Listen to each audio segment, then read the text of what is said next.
Sachchidananda Sadhguru Sainath Maharaj key జై. శ్రీ గజానన విజయము అధ్యాయం 18.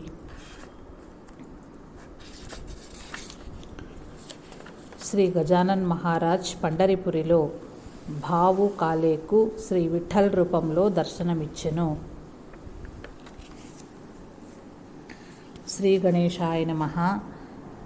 జయ జయ శ్రీ చిద్విలాస హే గోవింద శ్రీనివాస హే ఆనందకంద పరేశ పాహిమాం దీనబంధో హే కేశవ కేశిమర్ధన హే మాధవ మధుసూదన హే పూతన సంహార హే పాండురంగ రుక్మిణీపతే హే చక్రపాణి. నా మనసులోనిది నీ వెరుగదవు కదా హే పద్మనాభ, నీవెరిగినది మళ్ళీ వల్లించటం ఎందుకు, ఏమి లాభం? హే శ్రీహరి, భక్తులు కోరినదిచ్చి వారిని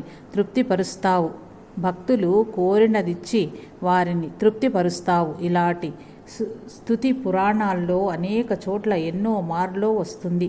హే పండరీనాథ, నా కోరికను తీర్చు, నీ మనసులోని కాఠిన్యాన్ని వదిలివేయి. దాసగణు నీవాడే కదా. అస్తు. అకోటాకు దగ్గరనే ఉన్న ముడుగావ్ అనే గ్రామంలో బాయిజా అనే ఒక స్త్రీ ఉంది. ఆమె స్వామీజీ భక్తురాలు.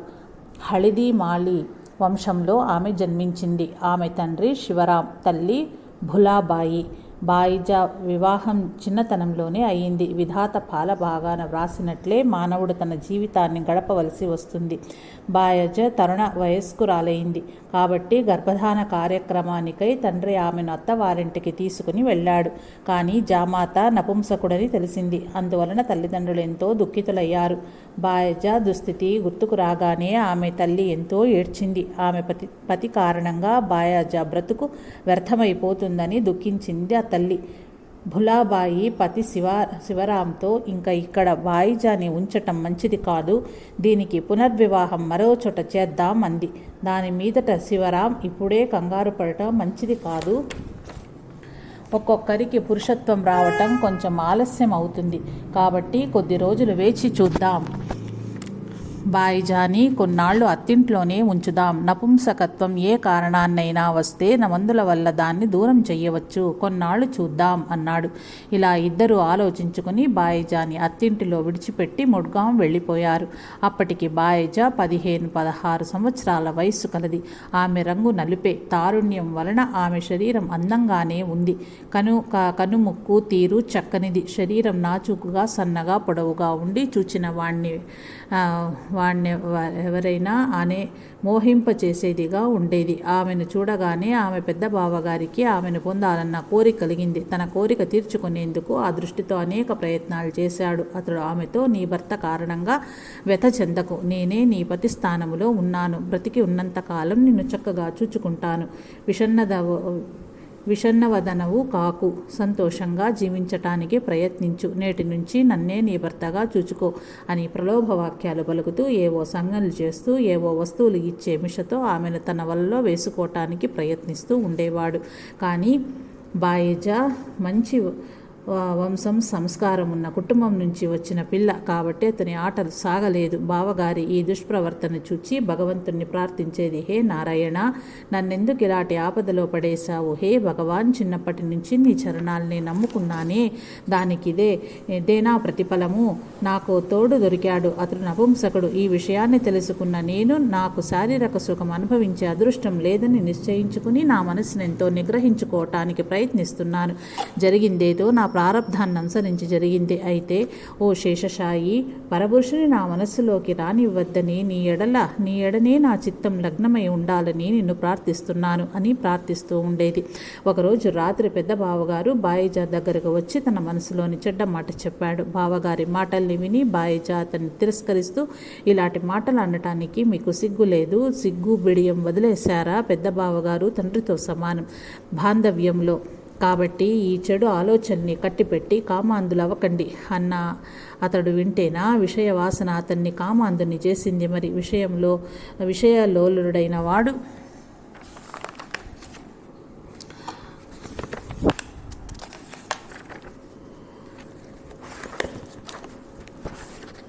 కామవాసన ప్రజ్వలితమైనప్పుడు ధర్మం, నీతి అన్నీ మర్చిపోతాడు. వాడు ఆ కామవాసనతో మరదలి భుజం మీద చెయ్యి వేయబోయాడు. ఇదే సమయంలో అతని కొడుకు మెట్ల నుంచి పడిపోయాడు. పడటం వల్ల ముఖానికి దెబ్బ తగిలింది. బాయిజా పరిగెత్తిపోయి ఆ పాపండి తన ఒళ్ళోకి తీసుకొని మందు రాసింది. తర్వాత బాయిజా పరశ్రీని కోరటం చాలా తప్పు అంది. అతనితో కుర్రవాడు పడిపోవటం వలన అతడు భయపడిపోయాడు. తన చెడు బుద్ధికి పశ్చాత్తాపం కలిగింది అతనికి. తర్వాత ఎప్పుడూ అతడు తన మరదల్ని సతాయించలేదు. కొన్నాళ్ల తర్వాత శివరాం తన కూతుర్ని అత్తవారింటి నుండి ముడ్గాం తీసుకుని వచ్చాడు. భులాబాయి తన పతితో మన అమ్మాయిని తీసుకుని షేవ్గాం వెళ్ళి స్వామిని దీని భవిష్యత్తును గురించి అడుగుదాము అంది. పత్ని అన్నది బాగానే ఉందనిపించింది పతికి. ముగ్గురు కలిసి షేవ్గాం మఠానికి వెళ్లారు. అమ్మాయి స్వామికి సాష్టాంగ ప్రణామం చేసినప్పుడు శివరా, స్వామి నా బిడ్డని కనికరించండి, దీనికి పుత్రపౌత్రులు కలిగేలా ఆశీర్వదించండి అన్నాడు. శివరాం మనసెరిగిన స్వామీజీ నవ్వుతూ, అరే శివరాం, దీని అదృష్టంలో పుత్రుడు కలుగుతాడని విధాత వ్రాయలేదు. ఈ లోకంలో ఉన్న పురుషులంతా ఈమెకు తండ్రి సమానులే. దీనివలన ఈమెకు పునర్వివాహం చేసే ప్రయత్నం చేయకండి అన్నారు. ఇది విని శివరాం ఎంతో బాధపడ్డాడు. బాయిజాని వెంట పెట్టుకుని ముడ్గాం తిరిగి వచ్చేశాడు. తల్లిదండ్రులైతే స్వామీజీ పలుకులు విని చాలా బాధపడ్డారు. కానీ కూతురు మాత్రం చాలా సంతోషించింది. ఈనాటి నుండి బాయిజాకు శ్రీ గజానన స్వామి ఎడల ఉన్న భక్తి పెరగసాగింది. పుండలీకుడనే స్వామి భక్తుడు ముడ్గాంలో ఉండేవాడు. అతనితో కలిసి శ్రీ స్వామి దర్శనానికి షేవ్గాం వస్తూ ఉండేది. మొదట్లో తల్లిదండ్రులు బాయిజా పుండలీకునితో షేవ్గాం వెళ్ళడానికి అభ్యంతరమేమీ చెప్పలేదు. తల్లిదండ్రులు కూతురు స్వామి చరణాలనే నమ్ముకుని ఉందని అనుకున్నారు. స్వామి ఏ దయతలిచి ఆమెను దయ చూస్తారు. ఆయనే జామాతకు పురుషత్వాన్ని ప్రసాదించవచ్చు. సిద్ధయోగులేమైనా చెయ్యగల సమర్థులు కదా. అందుచేత పుండలీకునితో షేవ్గాం వెళ్ళటానికి అభ్యంతరం కలగలేదు. ఆమెను వారించనూ లేదు. కానీ ఈ విషయం ఆ నోట ఈ నోట అందరికీ తెలిసిపోయింది. నానా మాటలు అనసాగారు. ఇద్దరూ కలిసి షేవ్గాం యాత్ర వెళ్ళటం ఒక నిమిత్తం అనుకోసాగారు. యువావస్థలో ఉన్నవానికి పారమార్థిక చింతనలో మనస్సు లగ్నమవుతుందా?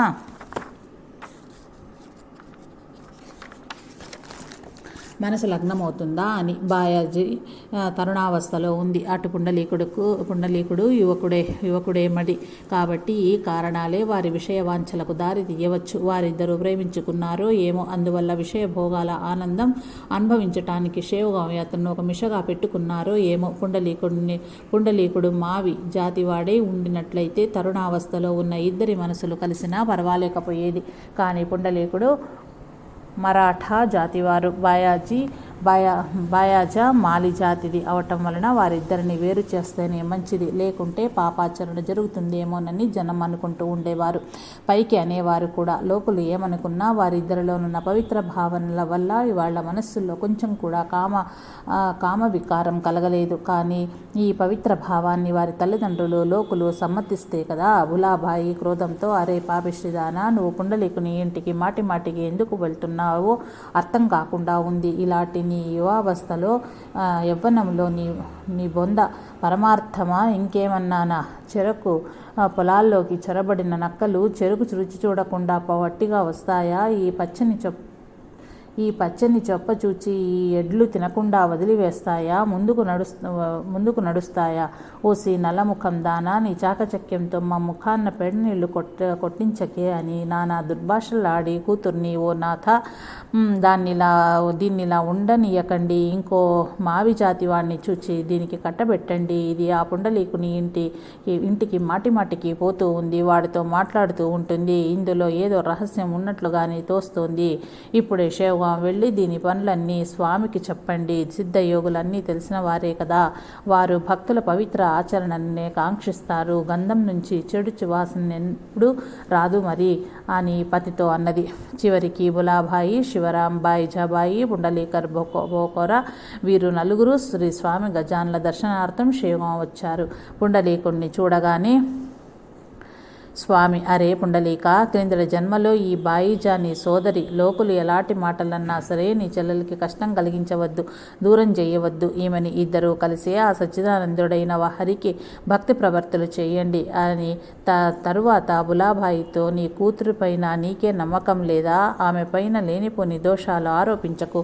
వెనుకటి జన్మలో వీరిద్దరూ అన్నా చెల్లెళ్లే. ఆమెకు భర్త లభిస్తాడన్న విషయం మర్చిపోయావా ఆమెకు భర్త లభిస్తాడన్న విషయం మర్చిపోయావా? ఈమె సంసార సుఖాలు అనుభవించటానికి పుట్టలేదు మరి.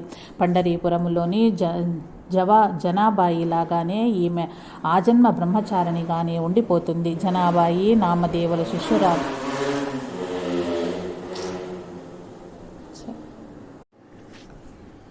ఈమె సంసార సుఖాలు అనుభవించడానికి పుట్టలేదు మరి. పండరీపురంలోని జానాబాయి లాగానే ఈమె ఆ జన్మ బ్రహ్మచారిణిగానే ఉండిపోతుంది.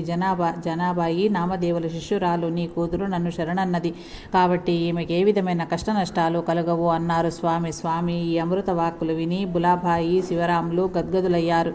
నోటి వెంట మాటే పెగల్లేదు. తర్వాత శివరాం తన కూతురుతో ముడ్గాం తిరిగి వచ్చేశాడు. ఈ సంఘటన తర్వాత శివరాం భాయిజాని పుండరీకునితో కలిసి షేవ్గాం వెళ్ళటానికి ఎప్పుడూ అడ్డు చెప్పలేదు. స్వామి తన భక్తులను ఎట్లా కాపాడుతారో వినండి. భావు రాజారాం కబర్ అనే ఒక డాక్టరు కాగాం ఆసుపత్రికి అధికారి. అతడు స్వామికి భక్తుడు. ఒకసారి అతనికి ఒక పెద్ద గడ్డ లేచింది. దాన్ని నయం చేయటానికి పెద్ద పెద్ద డాక్టర్లు కాగాం రప్పించబడ్డారు. బుల్దానా, అకోలా, అమరావతి మొదలైన చోట్ల నుంచి పెద్ద పెద్ద డాక్టర్లు శస్త్రచికిత్స చేయటానికి కాంగాం వచ్చారు. రకరకాలైన మందులు ఇచ్చారు. గడ్డ మీద పట్టీలు వేశారు. చివరికి శస్త్రచికిత్స కూడా చేశారు. అయినా ఏమీ లాభం లేకపోయింది. గడ్డ తగ్గుముఖం పట్టడానికి బదులు పెద్దదవసాగింది. భావు పెద్ద అన్న ఇది చూచి చాలా బాధపడ్డాడు.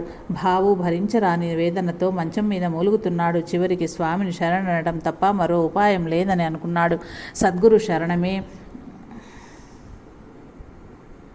అంతిమ ఉపాయం అనుకున్నాడు. మంచం మీద పడుకొని చేతులు జోడించి, హే సద్గురునాథ, ఇక త్వరపడండి, ఈ బాలుణ్ణి ఇంకా ఉపేక్షించకండి, ఇక దయ చూడండి అని ప్రార్థిస్తూ ప్రభు నామోచ్చరణతో ఆ రాత్రంతా గడిపాడు. రాత్రి 1 గంట సమయము. చీకటి భయంకరంగా ఉంది. అంతా నిశ్శబ్దంగా ఉంది. అడవుల్లో ఎక్కడో నక్కల అరుపులు మాత్రం వినిపిస్తున్నాయి. ఇంతలో గూడున్న ఎద్దుల బండి ఆసుపత్రి వైపు వస్తూ కనిపించింది. బండికి దిట్టమైన ఎడ్లు కట్టబడి ఉన్నాయి. వాటి మెళ్ళో గజ్జెలు కట్టబడి ఉన్నాయి. వాటి మధుర స్వరాలు వినిపిస్తున్నాయి. ఆ బండి ఆసుపత్రి దగ్గర ఆగింది. ఇదంతా డాక్టర్ బాబు మంచం మీద నుండే చూస్తూ ఉన్నాడు. ఆ బండిలో నుంచి ఒక బ్రాహ్మణుడు దిగి బంగ్లా దర్వాజాని తట్టసాగాడు. డాక్టర్ బంధువు ఒకరు తలుపు తెరిచి ఎవరు, ఎక్కడి నుంచి వచ్చారు అని అడుగుతున్నాడు. దాని మీదట బ్రాహ్మణుడు, నా పేరు గజ, నేను తీర్థం విభూతిని తీసుకుని షేవ్గాం నుంచి వస్తున్నాను. డాక్టర్ బాబు కబుర్కి లేచిన డాక్టర్ బాబు కబర్కి లేచిన గడ్డ మీద ఈ విభూతి రాయి ఈ తీర్థం త్రాగటానికి ఇవ్వబడింది. ఇది మీరు తీసుకోండి. ఇక నేను వెళ్తాను. నేను తొందరగా తిరిగి వెళ్ళవలసి ఉంది అని తీర్థము విభూతి ఇచ్చి ఆ మనిషి అక్కడి నుంచి వెళ్ళిపోయాడు. అతన్ని వెతకమని ఒక మనిషిని పంపాడు భావు. కానీ బండి కానీ ఆ మనిషి కానీ ఎక్కడా కనిపించలేదు. భావు మనసులో ఎంతో ఆలోచించాడు. కానీ లాభం లేకపోయింది. గడ్డపైన విభూతి రాయటంతోనే అది చితికి రక్షణంలో అందులోని చీము కారిపోయింది. ఆ తర్వాత భావుకి చక్కని నిద్ర పట్టింది. భావు ఆ తీర్థం విభూతులతోనే పూర్తిగా వ్యాధిముక్తుడైనాడు. క్రమంగా భావు ముందటి ఆరోగ్యాన్ని పొందాడు. ఆరోగ్యం కుదుటపడ్డాక భావు స్వామిని దర్శించుకోవటానికి షేవ్గాం వచ్చాడు. అతన్ని చూచి, ఏమోయ్, ఆ రోజు నా బండి ఎడ్లకు మేత నీళ్ల సంగతన్నా అడగలేదు అన్నారు స్వామి. స్వామి యొక్క ఈ సాంకేతిక భాషని విన్న భావు అర్థం చేసుకుని గద్గదుడయ్యాడు. ఆ రోజున వచ్చిన బ్రాహ్మణుడు తప్పకుండా శ్రీ గజానులే అయి ఉండాలి, నా కోసం కాంగాం వచ్చారు అనుకున్నాడు. తర్వాత వ్యాధి శమనార్థం భావు కబర్ అన్నదానం చేశాడు. సిద్ధయోగి శ్రీ గజానులు అంతర్జ్ఞానులే అన్న సత్యం భావుకు మరోసారి రుజువయింది. అస్తు. ఒకసారి పండరీపురంలోని చంద్రభాగా నది ఒడ్డున వేయించేసిన శ్రీ విఠల స్వామి దర్శనానికి బయలుదేరారు. స్వామి కూడా అందరూ భక్తులు ఉన్నారు. ప్రయాణం చేసే రోజు నిశ్చయమైంది. అంతా ప్రత్యేకమైన బండిలో బయలుదేరారు. జగ్గు, అబా పాటిల్, హరి, బావునా ఆది భక్తులు షేగాంని విడిచి నాగఝరి వచ్చారు. ఆ ఊరి బయట ఒకచోట గోమాజీ అనే సాధువు భూమిలో సమాధి అయ్యారు. అక్కడొక గుండం కూడా ఉంది. దానిలో ఎప్పుడూ అఖండంగా గోముఖ నది నుంచి నీరు వస్తూనే ఉంటుంది. చుట్టుపట్ల చిన్న చిన్న సెలయేళ్లు కూడా ఉన్నాయి. అందుచేత ఆ గ్రామానికి నాగఝరి అని పేరు వచ్చింది. గోమాజీ సాధువు నుంచి మొదటిసారిగా మహాదాజీ పాటిల్ అనే వ్యక్తి అనే వ్యక్తికి ఇక్కడే కృపా ఆశీస్సులు లభించాయి. తర్వాత షేవ్గావ్లోని పాటిల్ కుటుంబం వారు కూడా గోమాజీ సాధువు నుంచే గురూపదేశాన్ని పొందారు. అందుచేత పాటిల్ వంశం వారు మొదట గోమాజీని దర్శించిన తర్వాతనే పండరీపూర్ వెళ్తారు. ఈ ఆచారం ఇప్పటికీ ఉంది. ఈ ఆచారం ప్రకారము అభా పాటిల్ మొదలైన భక్తులు నాగఝరి వచ్చారు. గోమాజీ సాధువుని దర్శించుకుని తర్వాత రైలు బండిలో సబార్ మీదుగా పండరీపూర్కి బయలుదేరారు. హరి పాటిల్తో కూడా స్వామీజీ, బాపు నాకాళే మొదలైన భక్తులు ఒక 50 మంది దాకా ఉంటారు. ఆషాఢ శుద్ధ నవమి నుంచి పండరీపూర్లో వార్కరీ పోగవటం మొదలైంది. ఓ శ్రోతలారా, ఆనాడు ఆకాశం మేఘావృతమైంది. కొద్దిగా వర్షం కూడా పడసాగింది. భూలోక వైకుంఠమైన ఆ పండరీపూర్ అంతా భక్తులతో నిండిపోయింది. అది చూడటానికి సముద్రానికి అటు వచ్చిందా అన్నట్లుంది. అది చూడటానికి సముద్రానికి అటు వచ్చిందా అన్నట్లుంది. ప్రజలు ప్రదక్షిణలు చేసే మార్గంలో భక్తులు వాయించే కర్తలాధ్వనులు జై జయ రామకృష్ణ హరి అనే నామ సంకీర్తన రెండు విన్నంటుతున్నాయి. ఒకరి మాట ఒకరికి వినిపించటం లేదు. వారంతా ఎంత ఆనందంలో మునిగిపోయారో ఎంతని వర్ణించటం. ఏకనాథులు, జ్ఞానదేవులు, సామంత, గోరఖ్ కుమార్, తుకారాం స్వామి, సోపానులు, ముక్తాబాయి, జనార్దన్లు మొదలైన సిద్ధయోగుల పల్లకీలు అక్కడికి చొచ్చి చేరాయి. భక్తులు బుక్కా చల్లి ఆకులు పూలతో తయారైన జెండాలను పాతారు. ఇవి చూడటానికి ఆకాశంలో నలుపు, ఎరుపు రంగుల చాందిని కట్టినట్లుగా ఉంది. ఎక్కడ చూచినా మంచి సువాసనలు వెదజల్లబడుతున్నాయి. ఇక తులసి దళాలు, పువ్వులైతే వర్షిస్తున్నట్టుగానే ఉన్నాయి.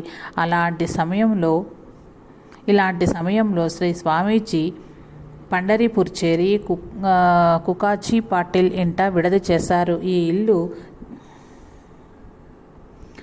ప్రదక్షిణ మార్గంలో ఉంది. మందిరానికి ఇరువైపులా దర్శనార్థుల సంఖ్య అసంఖ్యాకంగా ఉంది. ఒక్కొక్క చేతి దూరంలో ఒక్కొక్క పోలీసు బందోబస్తు ఏర్పాటు చేయబడి ఉంది.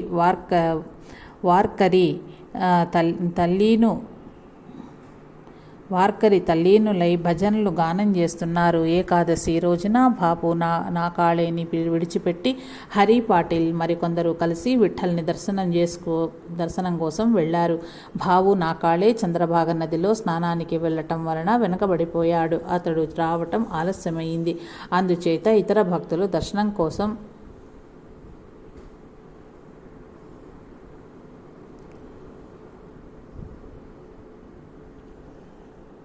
మందిరం వైపు వెళ్లారు. స్నానం చేసి వచ్చిన తరువాత చూస్తే అంతా విఠల్ దర్శనానికి వెళ్ళినట్లు తెలిసింది. తర్వాత అతడు కూడా దర్శనం కోసం మందిరం వైపు పరిగెత్తున్నాడు. మందిరానికి రెండు వైపులా భక్తులు ఎంతో మంది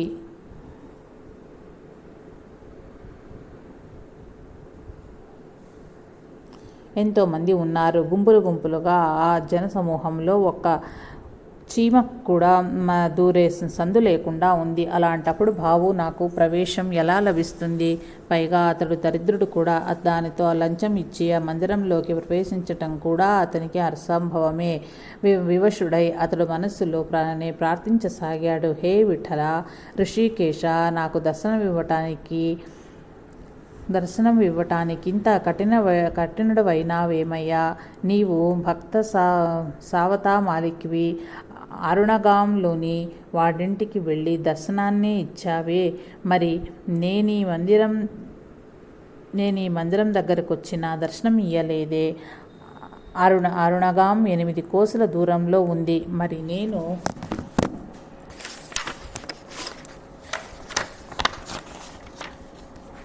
నీ మందిరం దగ్గరనే నిలబడ్డానే. భక్తులు నిన్ను అనాథనాథుడు అంటారు. మరి నా విషయంలో ఈ ఉపేక్ష ఎందుకు స్వామి అని మనస్ఫూర్తిగా తన మనస్సులోనే ప్రార్థించాడు. ప్రభు దర్శనానికై సాయంత్రం వరకు వేచి ఉండి చివరికి నిరాశుడై ఇంటికి వచ్చేశాడు. అతని ముఖం వాడిపోయింది. రోజంతా ఉపవాసమే చేశాడు. అయినా అతని మనసు విఠల దర్శనం కోసం తప్పిస్తూ ఉంది. అతని శరీరం అయితే ఇంట్లో ఉంది, కానీ మనసు మాత్రం మందిరంలోనే ఉంది. దీన్నే ధ్యానం అంటారు. భావు నా యొక్క ఈ స్థితిని చూచి అతని తోటి వాళ్ళు నవ్వుతూ వేళాకోళం చేశారు. చూడు, వీడెంత దౌర్భాగ్యుడు! వీడు షేవ్గాం నుంచి పండరిపూర్కి విఠల్ దర్శనం కోసం వచ్చాడు, కానీ ఇక్కడకు వచ్చి అక్కడ ఇక్కడ తిరిగాడు. వీడి భక్తి డాంబికం కంటే కపటం. కాబట్టి వీనికి విఠల దర్శనం ఎలా అవుతుంది? అసలైన సమయంలో ఎటో పోయాడు అన్నారు. వీడు వేదాంతి కదా, మందిరంలోకి ఎందుకు వెళ్తాడు? ప్రతి వాని మనస్సులోనూ భగవంతుడు అంటాడనేదే వేదాంత తత్వం. అందుచేత రాతిలో భగవంతుడు ఎందుకు కనిపిస్తాడు? మనం పిచ్చివాళ్ళం కాబట్టి మందిరంలోకి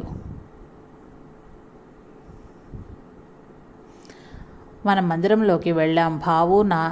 నారాయణుడు నా అన్ని చోట్ల ఉన్నాడు అన్నాడు ఇంకొక భక్తుడు. దాని మీదట మరెక్కడికి ఎందుకు వచ్చాడు? అన్ని చోట్ల నారాయణుడే ఉంటే షేవ్గాంలో ఉండే నారాయణ దర్శనం చేసుకోవచ్చు కదా అన్నాడు ఒక భక్తుడు. మూడో వాడు, వేదాంతులు జనానికి జ్ఞానాన్ని బోధిస్తారు, కానీ వారికి సానుభూతి ఏమీ ఉండదు. సగుణోపాసన చేస్తేనే జ్ఞానం లభిస్తుంది. బాలావస్థను సరిగా గడిపితేనే యువావస్థ వచ్చేది. ప్రతిదీ క్రమబద్ధంగా రావాలి అన్నాడు. ఇలా అతని తోటి వారంతా భావునాను ఎగతాళి పట్టించారు. పాపం ఒక్కడే ఏమి ఎదుర్కొంటాడు? వారిని ఒకవైపు దినమంతా ఉపవాసం ఉండినా కూడా విఠల దర్శనం కాలేదే అనే బాధ, మరొకవైపు తోటివారి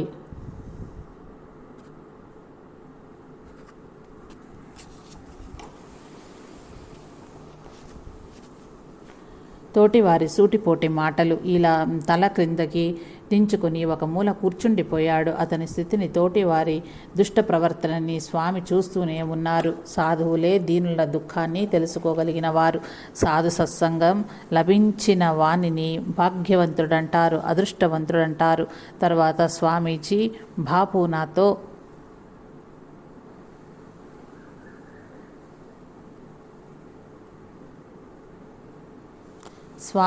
బాపు నాతో అరే దుఃఖించకు, నీకు రుక్మిణీ రమణుని దర్శనం చేయిస్తాను అలా అని శ్రీ స్వామీజీ నిలబడ్డారు. 2 కాళ్ళు కలిపి నిలబడి 2 చేతులను నడుముపై ఉంచి దర్శనం చేసుకోమన్నారు.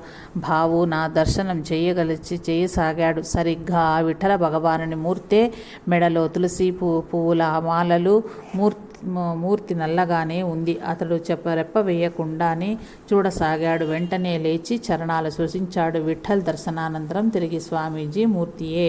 ఈ విచిత్రాన్ని చూచి భావు నా మనస్సులో ఎంతో ఆనందించాడు. ఇంట్లో చూపిన ఆ విఠలుని మూర్తిని మందిరములో జనమంతా గుమికూడి చూస్తారు. భావు నా తోటి వాళ్ళు, స్వామి మాకు కూడా విఠల దర్శనం చేయించండి అన్నారు స్వామితో. దాని మీదట స్వామి, భావు నా లాంటి నిర్మలము పవిత్రము అయిన మనస్సును పొందండి.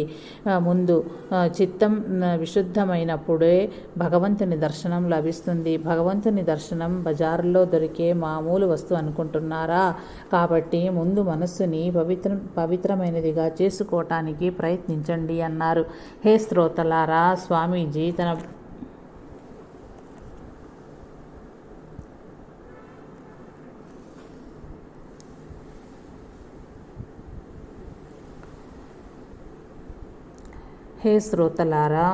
స్వామీజీ తన లీలతో భావుకు ఇంట ఉండే భగవద్దర్శనం చేయించారు. సిద్ధయోగులు విని ఇంద్రజాలకుడని పని వంటిదా?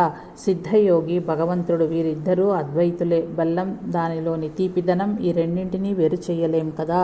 కాళే దగ్గర ప్రసాదం గ్రహించి స్వామీజీ తన భక్తులతో షేవ్గాం తిరిగి వచ్చేశారు. స్వామి చేయించిన విఠల్ దర్శనము భావు నా హృదయంలో చెరగని ముద్ర వేసింది. స్వామి కృపాశిస్సుల వలన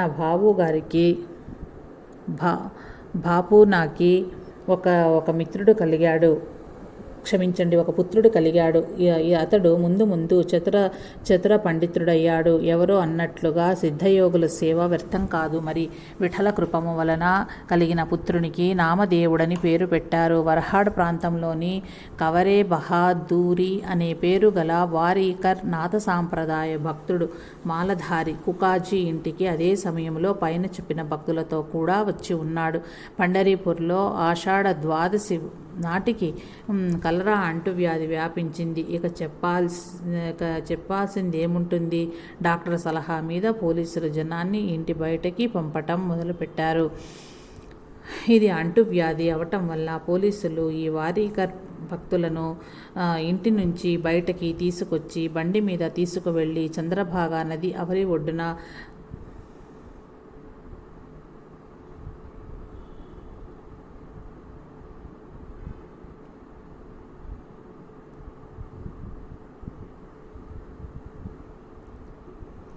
అవలివట్టున ఉన్న కుర్డువాడే అనే రైల్వే స్టేషన్ వైపుకు వదిలి వచ్చేశారు. ఈ కపరేకి కూడా కలరా వ్యాధి రావటం వలన అతనికి విరేచనాలు, వాంతులు ప్రారంభమైనాయి. కాళ్ళు చేతులు బరువనిపించసాగాయి.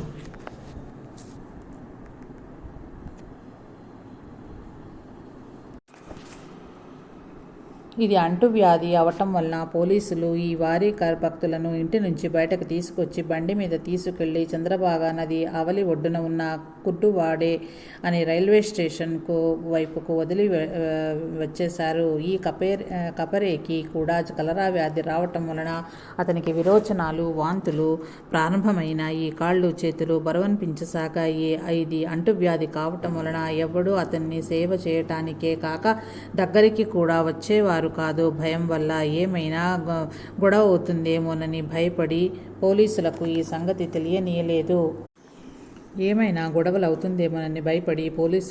పోలీసులకు ఈ సంగతి తెలియనీయలేదు. రోగిని అక్కడే వదిలివేసి షేవ్గావ్ నివాసులు తిరిగి వెళ్ళిపోసాగారు. పాపం, అతడు తప్ప మిగతా వారంతా వెళ్ళిపోవటానికి సిద్ధమవుతున్నారు. ఆపదలో ఆదుకునే వారెవరూ ఉండరని ఎవరో అన్నారు కదా. సంపదలు ఉన్నప్పుడంతా చేరుతారు, కానీ ఆపదలు వచ్చినప్పుడే ముఖం కూడా చూపించరు. ఇదే లోకప్రీతి. కానీ ఇలాంటి సమయంలోనే సిద్ధయోగులో భగవంతుడో వారికి సహాయపడతారు.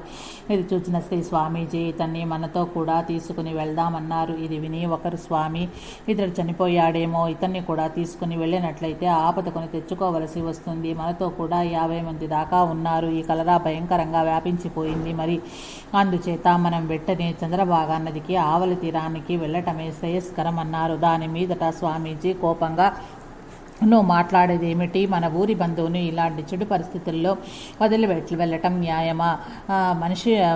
మనిషైన వాడికి ఇది సిగ్గుచేటు అని స్వామి రోగి దగ్గరగా వెళ్ళారు. చేతనిచ్చి లేవదీసి, అరే లే, ఇంకా మనము మన వర్హాడా ప్రాంతానికి వెళ్తాము అన్నారు. దాని మీదట అతడు నిరాశగా, వర్హాడ్ ఇంకెక్కడ ఉంది? నాకు చావు మూడిందనిపిస్తోంది. నాకెవరు ఆప్తులు కూడా లేరు అన్నారు. స్వామీజీ వానికి ధైర్యం చెప్తూ, అరే భయపడాల్సిన అవసరం ఏమీ లేదు, ఈ గండం గడిచిపోయింది ఇంకా అని అతని శిరస్సున తమ చేతిని ఉంచారు. క్షణంలో విరేచనాలు, వాంతులు కట్టినాయి. స్వామి కృప వలన అతడికి శక్తి వచ్చింది. లేచి నిలబడ్డాడు. యోగులు తమ ఆశ్రయాన్ని ప్రసాదిస్తే వాణ్ణి యముడు కూడా తీసుకుని వెళ్ళలేడట. తరువాత అతడు స్వామితో కలిసి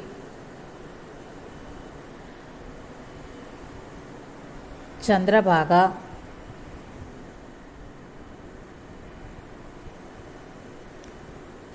నది ఆవలి తీరానికి వెళ్ళాడు. స్వామీజీ వలన ఈ కృప ఆశీర్వాదాలు పొంది అతడెంతో ఆనందభరితుడయ్యాడు. శ్రీ స్వామి చరణాలు పట్టుకుని, స్వామి, మీరు నన్ను మృత్యుముఖం నుండి కాపాడారు అన్నాడు. ఈ చమత్కారాన్ని చూచిన అందరూ స్వామికి జై జయ ధ్వానాలు పలికారు.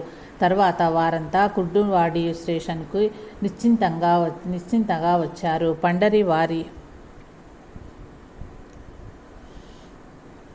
పండరి వారీకర్లు కూడా అంతా స్వామీజీతో కలిసి అనుకున్న సమయానికి షేవ్గాంకి వచ్చి చేరారు.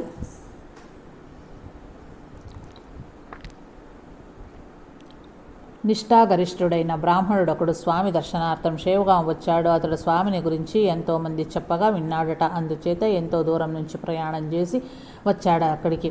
అతడు మధ్వ సాంప్రదాయాల్ని అవలంబించిన వాడవటం వలన అస్పృశ్యత, పవిత్రాలను గురించి జాగ్రత్త పడేవాడు. కానీ స్వామి దగ్గర అటువంటివేమీ కనపడని కారణంగా మనస్సులో కోపగించుకున్నాడు. ఇక్కడికి నేను వృథాగా వచ్చాను. ఈ స్వామి భ్రష్టాచార సార్వభౌముడు, శిరోమణి వలె కనిపిస్తున్నాడు అంటరానితనానికి ఇక్కడే ఏమీ ప్రతిబంధకం లేనట్టుంది. ఇలాంటి పిచ్చివాణ్ణి ప్రజలంతా నెత్తికెక్కించుకున్నట్టు ఉందే అనుకున్నాడు. మఠానికి ఎదురుగా నల్ల కుక్క చచ్చిపడి ఉంది. అది దారిలో అడ్డంగా ఉండటం వల్ల మఠానికి రావటానికి పోవటానికి ఇబ్బంది కలగటం చూచాడు. ఇతడు ఆ కుక్క మార్గమధ్యంలో పడి ఉండటాన్ని చూచి మనసులో బాధపడ్డాడు. ఇలాంటి స్థితిలో నీళ్ళెలా తెస్తారో ఎవరైనా. దీన్ని దారిలో నుంచి తీసివేసే ఆలోచన ఎవరికీ లేదు సరికదా. అంతా గంజా పీలిచ్చిన మత్తులో ఈ పిచ్చివాణ్ణి మహాత్మా మహారాజ్ అంటున్నారు. ఇలాంటి సాధుత్వం తగినది. ఇలాంటి వాణ్ణి దర్శనార్థం నేనెంత దూరం నుంచి ఇంత దూరం ఎందుకు వచ్చానో నేనెంత దూరం నుంచి ఇంత దూరం ఎందుకు వచ్చానో అర్థం కావటం లేదు అనుకున్నాడు. సాక్షాత్తు భగవద్ దర్శనాన్ని ఇచ్చే శ్రీ స్వామి అతని మనసులోని వ్యధని తెలుసుకున్నారు. అతని దగ్గరకు వచ్చి, మీరు పూజ చెయ్యండి, ఈ కుక్క మరణించలేదు, మనసులో అనుమానం ఉంచుకోవద్దు అన్నారు. స్వామి మాటలు విని ఆ బ్రాహ్మణుడు మండిపడ్డాడు. అరే పిచ్చివాడా, నేను నీలాంటి పిచ్చివాడిని కాదు సుమా. ఈ కుక్క ఇక్కడ చచ్చిపడి ఒక జాము అయింది. ఇప్పటికీ దీని దారి నుంచి తొలగిద్దామన్న ధ్యాస ఒక్కడికి లేదు కదా అన్నాడు.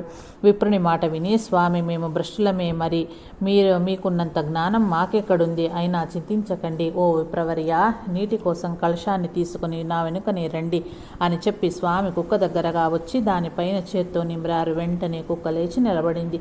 ఈ చమత్కారాన్ని ప్రత్యక్షంగా చూచిన ఆ విప్రుడు అయిపోయాడు. మనసులోనే, ఈయన నిజంగా అధికార పురుషుడే, భగవత్ సమానుడే, ఈయన్ని వ్యర్థంగా నిందించాను, వీరి మహత్తును తెలుసుకోలేకపోయాను అనుకున్నాడు. వెంటనే స్వామి చరణాలపై పడ్డాడు. ఓ గురురాజా, నా అపరాధాన్ని క్షమించండి, నా తలపై మీ కృపాహస్తాన్ని ఉంచండి. చివరికి తమరే ఈ లోకంలో పరమ పవిత్రులు, ఇది నిజము. జనసామాన్యుల ఉద్ధరించటానికి ఆ పరమాత్ముడు మిమ్మల్ని ఈ లోకానికి పంపాడు ఇదని ప్రాధేయపడ్డాడు. హే శ్రోతలారా, అదే రోజు ఆ విప్రుడు సమారాధనను పూర్తి చేశాడు. అతని మనసులో ఉన్న సంశయాలన్నీ తీరిపోవటం వలన ఆ విప్రుడు శ్రీ స్వామి చరణాలపై ఒరిగిపోయాడు. ప్రసాదాన్ని స్వీకరించి తన గ్రామానికి వెళ్ళిపోయాడు. శ్రీ స్వామీజీ ప్రత్యక్ష భగవానుడే అన్నది రుజువయ్యింది. స్వస్తి శ్రీ దాసగునిచే విరచితమైన ఈ శ్రీ గజానన విజయం అనే పేరు గల ఈ గ్రంథం శ్రద్ధాభక్తులు కల వారికి సత్పథాన్ని చూపించుగాక అని దాసగను కోరిక. శుభం భవత్తు. శ్రీహరిహరార్పణమస్తు. ఇది అష్టాదశాధ్యాయ సమాప్తం. జై సాయి మాస్టర్.